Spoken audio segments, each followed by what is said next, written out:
Hello, everybody, and welcome to the Action Network's coverage of the 2023 Women's World Cup presented by Bet365. Today, we'll be looking at Team USA's game against Sweden in the round of 16 and give our best bets for the game. Before we get started, a reminder that this show is presented by Bet365, the world's favorite sportsbook brand. Sign up with promo code ACTION to get Bet365's exclusive sign-up offer in New Jersey, Colorado, Ohio, Virginia, and Iowa. Bet $1 and get 200 in bet credits. Terms and conditions apply. Gambling problem? Call 1-800-GAMBLER. All right, the United States of America did not win their group. In fact, they were a post away from going home from this World Cup, and it's something that we kind of talked about coming into this World Cup. So I'm going to bring in my two co-hosts here, Anna Whitty, who does wonderful work with the NWSL and has been with us for previous videos leading up to this World Cup, and my good friend Anthony DeBundo as well.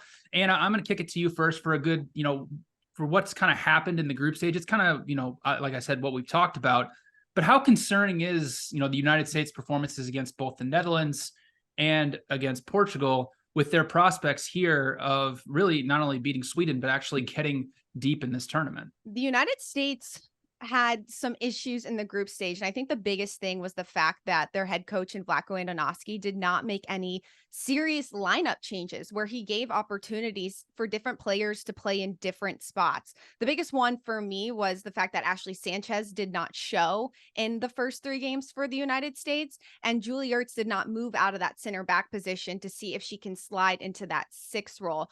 The United States are a strong team and they want to play really direct. And a lot of teams coming into this World Cup have known that about the States.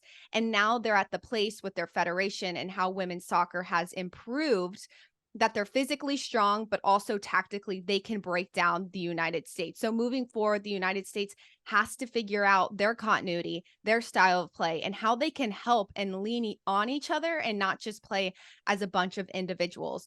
Playing against Sweden is a place the United States have been in before. In fact, the last time the U.S. played Sweden, they tied them 1-1, but they didn't have a run of play goal. And that goes back in 2021. But it is still concerning that the United States are struggling to score, only 4 goals in the group stage game, where Sweden have had 9 goals at the beginning of the tournament. So there's a lot of pieces. And with Rose Lavelle not able to play in that 10 role because of yellow card accumulations, the United States have to figure out who's going to be that connector and that piece who feeds from the midfield into the attack against Sweden to get some goals. Yeah, I know, Anthony, that's a good point there, because obviously, the United States, it seems like, Anthony, they've been a little too reliant on Sophia Smith trying to get the ball to her. She's been getting double teamed quite a bit. Is there another player on the United States, Anthony, or that can really elevate them in this match against Sweden? Or is it kind of going to be Sophia Smith or nothing?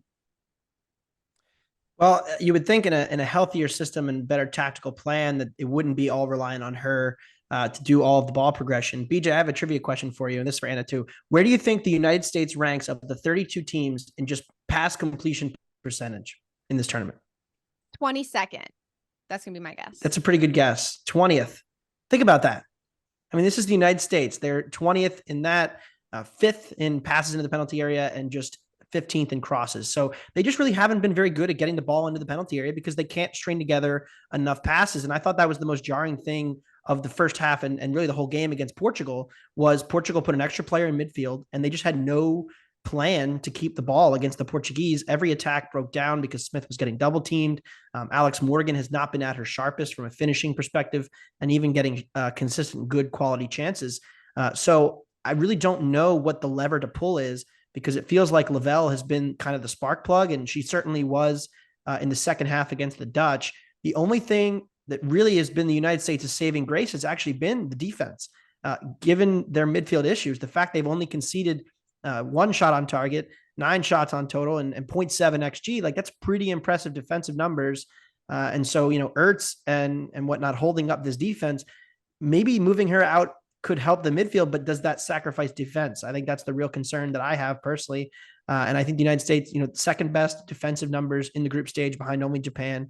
So it's not all bad, but unless they solve this attacking issue, it's going to be very hard to separate from more talented teams. And I personally think Sweden is the most talented team they've played so far. I think they're better than the Dutch. The market seems to think that too, given the number has moved toward the Swedes in the betting odds. since it opened. You make a good point with the Juilliard sliding into the midfield. Could that jeopardize the defense? And that goes back to the fact that why did we not try that out in the group stage games against Portugal and against Vietnam to see if it would work? Alana Cook is a player who has that experience. She'd be the likely sub if Ertz were to move higher up the field. And all the tactical pieces are something that Sweden's going to be able to figure out against the United States. Sophia Smith has been the main target out wide, and Crystal Dunn, numbers wise, has been the player that the United States have tried to play through, and she's their outside defender. The player that the U.S. should be trying to play through is Andy Sullivan in their sixth role, and that's something that you should watch for, in the sense that Sweden's going to create overloads. The things and the ways that these teams have played against the United States and been able to get results is creating overloads and making the U.S. struggle to create a build through possession. That's a good point. Let's transition over to that match against the United States against Sweden. The current odds at Bet365, United States on the 90-minute line is plus 120. Sweden is plus 250. The draw sitting at plus 220. Sweden is plus 125 to advance, and the United States is minus 175 to advance. Anna, I'm going to kick it to you first. In terms of a best bet for this match against Sweden, where are you going with this? Do you think the United States is going to get through and the odds reflect that? Or are you steering more towards a bet on Sweden to potentially get through here in the round of 16? My bet's on number 3, Sweden, and the fact that they have been able to score more goals and they've been able to get results as a collective group. The United States have struggled to come together as a team, and I think that in this match against Sweden is where Sweden's really going to be able to exploit that. The United States haven't been able to find the 3 up top that can get them goals and that can make them work off one another in the attacking third, and I think Sweden's going to be able to exploit that defensively. So I see Sweden coming out on top, 2-1 win. I think the United States is going to be able to scrap together a goal. They always seem to find a way to do so against this Sweden side, but I think Sweden has the pieces in the attack and they have the build in the midfield to be able to get the ball there. This US side has not been able to be tested much on the defensive side of the game. So I see Sweden being their first big test. And I think on this big of a stage, it's a little too late to see if the United States has the chops to break them down. Anthony, I know we both have a 20-1 ticket on Sweden to win this World Cup. Are we feeling confident about that ticket getting to the quarterfinals, or does the United States progress? I certainly would have preferred to play a potentially weaker team, because the United States still has the talent, and they came into this tournament as the betting favorite for a reason.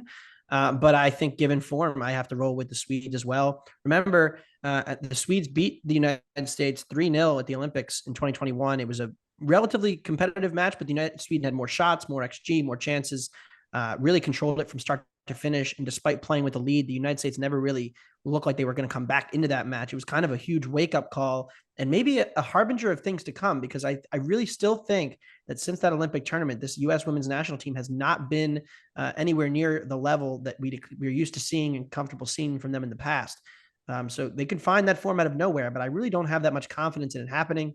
I bet Sweden plus 0.5, and I also like them to advance here. I think that at worst, this goes to extra time and is maybe a coin flip. Also, Alyssa Nair has been a little bit shaky for me. And in the moments where the pressure has been on, she had a little bit of a misplay against the Dutch, later in the game, and then had an error that almost led to a goal on a free kick against Portugal. The nerves from her have been a little concerned because she hasn't seen a ton of shots. She hasn't been called into action all that much. But I think she will in this match. Sweden has a ton of attacking firepower between Blackstenius and Rolfo especially. So I'm rolling with the Swedes. As an American, I'm hoping we can get through. But as a bettor, I'm not very confident in that. Yeah, I agree with you both. I'm also betting Sweden in this match at plus 220 to win. You go back to that 2021 match, like you mentioned, Anthony, at the Olympics. Even though it was 3-0, I mean, that ended the United States 44-match unbeaten streak. And like you mentioned, Sweden was the better team in that match. They had more shots, more XG, like you mentioned. And Sweden's been very good during this group stage. They won all 3 matches. They have a plus 5.4 expected goal differential. They've only allowed 1 goal. And the thing for me is, a good comparison. I believe, like you mentioned, Anthony, that Sweden is better than the Netherlands. So it's a good comparison. And the United States in that match against the Netherlands, although they took a ton of shots, they were not efficient with any of them. I mean, even in that final flurry at the end where they were just sending cross after cross into the box, none of those shots had an XG rating over 0.15. And it ended up being the United States only created 0.9 expected goals for the entire match off of 18 shots. That's incredibly inefficient. So if the United States is going to be that inefficient against a better team, Sweden can absolutely pick them off. So I agree with you guys. We're all taking Sweden. We're going against the United States of America here. Sweden on the money line to advance to the quarterfinals. Thank you all for tuning in for Action Network's coverage of the Women's World Cup. Stay tuned for our next video while we go through our favorite matches that we want to see in the round of 16 and also our favorite upset picks for the round of 16 as well.